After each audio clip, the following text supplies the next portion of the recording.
श्री शिवाय नमस्तुभ्यम। हर हर महादेव। दोस्तों, आप सभी लोग जानते हैं कि 3 सितंबर 2025 यानी बुधवार को पड़ रही है परिवर्तिनी एकादशी।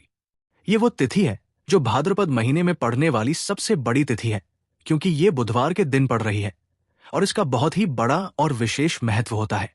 पूज्य गुरु जी ने कहा है, अगर कभी भी मौका लग जाए और भाद्रपद महीने की एकादशी बुधवार को पड़ जाए तो आप लोगों को 11 चावल के दाने का उपाय तो अवश्य ही करना चाहिए। इन दोनों का संयोग बहुत ही कम आता है और दोस्तों, पूज्य गुरु जी ने अपनी शिव महापुराण की कथा में बताया है, इस दिन आपको 11 चावल दाने वाला उपाय तो अवश्य ही करना चाहिए, क्योंकि ऐसा दिन पूरे साल में सिर्फ एक ही बार आता है। और दोस्तों, आप सभी जानते हो कि बुधवार का अगर सबसे बड़ा कोई उपाय है तो वो 11 चावल के दाने वाला उपाय है। तो दोस्तों, इस बुधवार के दिन आप लोगों को इस 11 चावल दाने वाले उपाय को जरूर करना है। बहुत सारे लोग होंगे जिन लोगों ने इस उपाय को ना किया हो, मतलब पूरा साल निकल गया और उन्होंने किसी भी दिन इस 11 चावल दाने वाले उपाय को ना किया हो। पर दोस्तों, आपके पास एक आखिरी मौका बचा हुआ है, जो कि 3 सितंबर के दिन है। इस दिन आप लोगों को इस वाले उपाय को जरूर कर लेना है, भले ही आपने पूरे साल भर इस उपाय को ना किया हो। पर अगर आपने इस भाद्रपद महीने के बुधवार के दिन अगर इस वाले उपाय को कर लिया तो आपको इस उपाय को करने का वो फल मिलेगा जिसकी आपने कभी कल्पना भी नहीं करी होगी। इसीलिए आप लोग इस वाले उपाय को एक बार जरूर कर लेना, ताकि आप लोगों के हाथ से ये मौका ना जा सके और आपको इस उपाय को करने का फल मिल सके। दोस्तों, ये उपाय पंडित जी ने अपनी अभी की ही शिव महापुराण की कथा में बताया है। जी, इस उपाय को आज हम आपको बहुत अच्छे से समझाने वाले हैं। इस वीडियो को देखने के बाद इस उपाय को समझने के लिए आपको कोई और वीडियो को देखने की जरूरत नहीं पड़ेगी। तो चलिए दोस्तों, उपाय को शुरू करते हैं। देखिए, ये इस भाद्रपद महीने के बुधवार के दिन ये इतना खास होता है, इतना महत्वपूर्ण होता है। देखा गया है कभी कभी बड़े बड़े पूजा पाठ अनुष्ठान से जो मनोकामना पूर्ण नहीं होते, वो इस भाद्रपद महीने के बुधवार के दिन एक छोटे से उपाय करने से ही आपकी मनोकामना पूर्ण हो जाती है। और बहुत सारे लोगों ने इस उपाय को किया भी है और उनको इस उपाय को करने का फल भी जरूर मिला है। अगर आप लोग भी इस उपाय को बुधवार एकादशी के दिन करना चाहते हैं तो आप इस उपाय को पहले अच्छे से समझ लेना, सुन लेना, उसके बाद करना। आपको इस उपाय का फल जरूर मिलेगा और इस उपाय को कर लेने से आपके घर में चाहे किसी भी प्रकार की दुख और समस्या क्यों ना चल रही हो, आपको उसका कारण भी नहीं पता है कि भाई ये समस्या किस कारण से चल रही है, उसका कुछ भी कारण हो सकता है, जैसे पितृदोष हो सकता है या किसी भी तरह का मंगल दोष भी हो सकता है। तो इस दिन आप लोगों को ये वाला उपाय कर लेना है। ये एक ऐसा उपाय है जिस उपाय को अगर किसी विशेष दिन पर किया जाए तो भाई उस विशेष दिन का जो है वो तो हमें मिलता ही मिलता है, पर हमने उस दिन पर इस उपाय को किया है तो हमें उससे भी बड़ा फल मिलता है और फल बहुत जल्दी मिलता है, क्योंकि आप इस उपाय को बहुत ही बड़े और विशेष दिन पर कर रहे हो। तो चलिए अब उपाय के बारे में बात करते हैं, लेकिन उससे पहले आप लोगों को ये जानना आवश्यक है कि आखिर ये उपाय किस समय करना है, किसको करना है और कैसे करना है। तो चलिए हम आगे आपको वीडियो में एक एक करके बता देते हैं, लेकिन उससे पहले अगर आप लोग हमारे चैनल पर नए हैं तो हमारे चैनल को सब्सक्राइब कर लेना और इस वीडियो को लाइक करके कमेंट बॉक्स में श्री शिवाय नमस्तुभ्यम ओम नमः शिवाय जरूर टाइप कर देना और अपने फायदे के लिए, गरीबी दूर करने के लिए इस वीडियो को पूरा देखकर जाना, तभी आपको लाभ की प्राप्ति होगी। यदि आज आपने वीडियो को बीच बीच में से देखा, काट काट कर देखा, तो आपको जीवन में कभी सफलता हासिल भी नहीं होगी। तो दोस्तों, इस 11 चावल के दाने वाले उपाय को हमें इस बुधवार के दिन कैसे करना है, किसको करना है, किस समय करना है और कहां पर करना है, ये सारे सवालों के जवाब आपको इस वीडियो में मिल जाएंगे। और जो ये वीडियो देखेगा भाई, उसको 11 चावल के दाने वाला उपाय जरूर करना चाहिए, क्योंकि इस दिन एक चावल के दाने का भी बहुत ही बड़ा और विशेष महत्व होता है। और जब बात आ जाए 11 चावल के दाने की, तो ये सोने पर सुहागा वाली बात हो जाती है और ये एक बहुत ही बड़ा उपाय हो जाता है इस बुधवार एकादशी तिथि का। तो अब दोस्तों, इस 11 चावल के दाने वाले उपाय को आखिर करना किसको है, सबसे पहले हम लोग वो बात जान लेते हैं। तो देखो, घर की जो बड़ी माताएं बहनें होती हैं उन माताओं बहनों में से कोई भी एक बड़ी माता बहन इस वाले उपाय को कर सकती है। और दोस्तों, अगर आप चाहें तो अपने घर में से सभी सदस्यों को भी इस उपाय को करवा सकते हैं। अगर किसी व्यक्ति की खुद की कोई मनोकामना है, खुद की कोई दुख और परेशानी है जो कि वो अपने लिए ही करना चाहता है, इस वाले उपाय को तो वो खुद अपने लिए भी कर सकता है। बाकी अगर कोई घर में से ऐसा है जो कि अपने पूरे घर परिवार की सुख और शांति के लिए ये वाला उपाय करना चाहता है, तो भाई वह भी कर सकता है। उसमें भी कोई दिक्कत वाली बात नहीं है।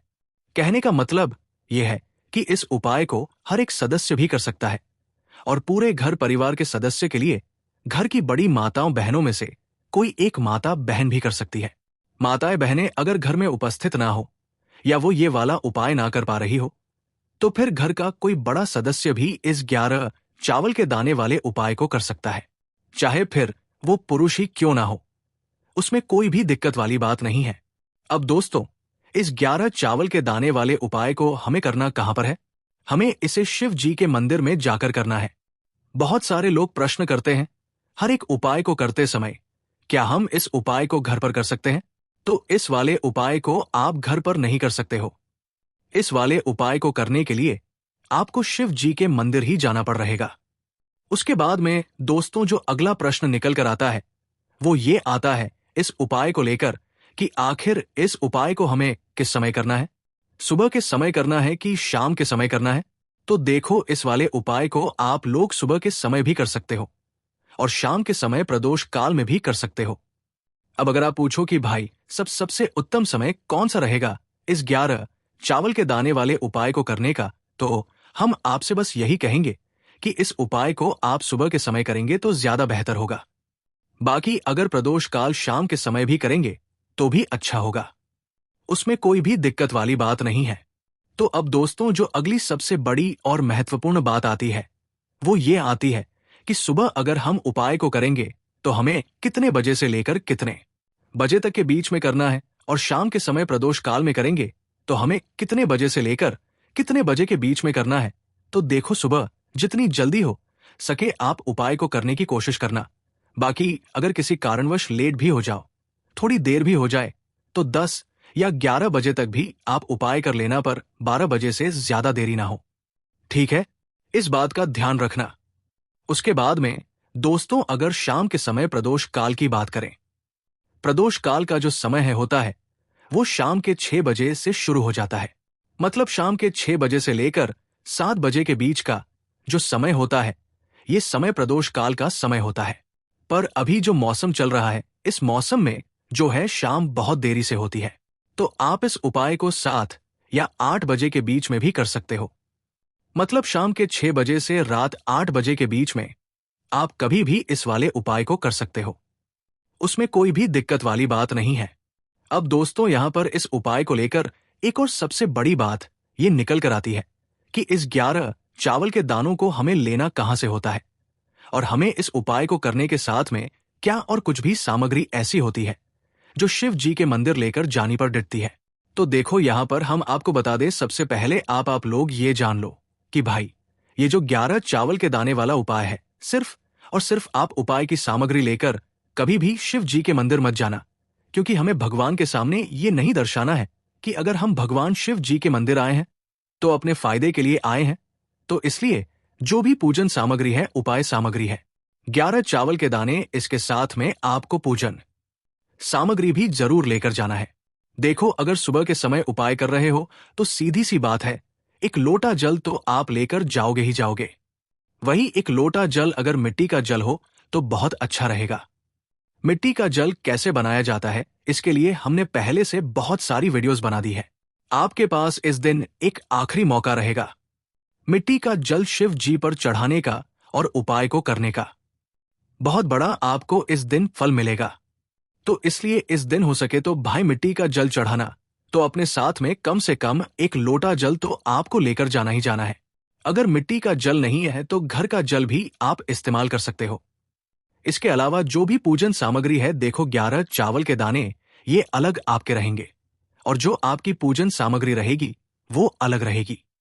पूजन सामग्री में आप जो भी चीज लेकर जाना चाहे वो लेकर जा सकते हैं, उसमें कोई भी दिक्कत वाली बात नहीं है। वही अगर हम बात करें शाम के समय की, तो शाम के समय शिव जी पर जल नहीं चढ़ता है। इसीलिए शाम के समय आप लोग एक दीपक तैयार कर लें, जो कि गोल बत्ती का आटे का शुद्ध देसी गाय का घी का होगा, है ना। इस बात का आप लोगों को ध्यान रखना है, और इस दीपक को आपको घर से जलाकर नहीं लेकर जाना है, भगवान शिव जी के मंदिर में जाकर ही जलाना है। इस बात का भी आप लोगों को ध्यान रखना है। अब दोस्तों, यहां पर हमें इस बात को समझना है कि ये 11 चावल के दाने हमें लेना कहां से है। क्या हमें दुकान से लेकर आना है, या हमें अपने घर से लेना है, या कहां से लेकर आना है, और कौन से चावल लेना है, क्योंकि चावल भी बहुत प्रकार के होते हैं। तो देखो, इन सभी सवालों के जवाब आप लोग एक बात में सुन लो कि भाई, ये जो उपाय है, इस उपाय में आपको ये नहीं देखना है कि भाई कौन से चावल है, कौन से चावल नहीं है। बस जो भी चावल ले रहे हो, वो चावल का दाना सबूत होना चाहिए, मतलब साबुत होना चाहिए, टूटा हुआ नहीं होना चाहिए, कटा पिटा नहीं होना चाहिए। ये बात आपको ध्यान रखना है। बाकी आपका चावल बासमती हो, या सादा चावल हो, या कोई सा भी चावल हो, उसमें कोई भी दिक्कत वाली बात नहीं है। तो सीधी सी बात है कि आपके घर के रसोई घर में जहां पर आप भोजन बनाते हो, वहां पर जो भी चावल आपके उपस्थित हो, उन चावलों में से अपनी एक कटोरी भर लेना, या एक मुट्ठी चावल अलग से निकाल कर रख लेना, क्योंकि हम 11 चावल ही यहां पर इस उपाय में लेने वाले हैं। तो हमें ये चावल के दाने गिनकर निकालने पर डढ़ेंगे। इस बात का आप लोगों को ध्यान रखना है। तो अपने उस चावल की कटोरी में से, या चावल में से 11 ऐसे चावल के दाने आप लोग निकाल लो, जो कि टूटे हुए ना हो, कटे पीटे ना हो, जिनमें कोई दाग ना लगा हुआ हो, है ना। अच्छे साबुत चावल के दाने 11 दाने आप लोग निकाल कर रख लो, और इन्हें किसी भी एक कागज की पुड़िया में, या किसी एक छोटी सी कटोरी में आप लोग रख लो, ताकि ये सुरक्षित रहे। आपके एक भी चावल का दाना इधर उधर ना हो, और आपका उपाय भी पूरा अच्छे से हो जाए। तो भाई, जैसे ही आपका उपाय की जो सामग्री है, 11 चावल के दाने, ये तैयार हो जाते हैं, उसके बाद मैं आपको जो भी अपनी पूजन सामग्री है सुबह के समय कर रहे हो, तो एक लोटा जल या पूजन सामग्री जो लेकर जाना चाहो, उसकी भी तैयारी कर लेना। और शाम के समय जा रहे हो, तो भाई अपना जो दीपक है उसे तैयार कर लेना, ठीक है। और उपाय को करते समय शुद्धता का विशेष रूप से ध्यान रखना, ठीक है। सुबह सुबह स्नान करने के बाद ही उपाय को करने की आप लोग तैयारी करना। उसके बाद अगर शाम के समय की बात करें, तो शाम के समय आपको स्नान करने की जरूरत नहीं है, पर शुद्धता का ध्यान रखना है। आपको स्नान तो नहीं करेंगे, आप हाथ मुंह धोकर भी इस वाले उपाय को शाम के समय प्रदोष काल में कर सकते हैं। इसमें कोई दिक्कत वाली बात नहीं है। तो आप अपने उपाय की पूरी सामग्री तैयार करके आपके पास ही में जो आपका शिव मंदिर हो, वहां पर पहुंच जाइए। सबसे पहले शिव मंदिर में जाकर आप लोगों को उपाय नहीं करना है, पहले भगवान के दर्शन करना है, भगवान से आशीर्वाद प्राप्त करना है। फिर शिव जी की शिवलिंग के पास में आना है।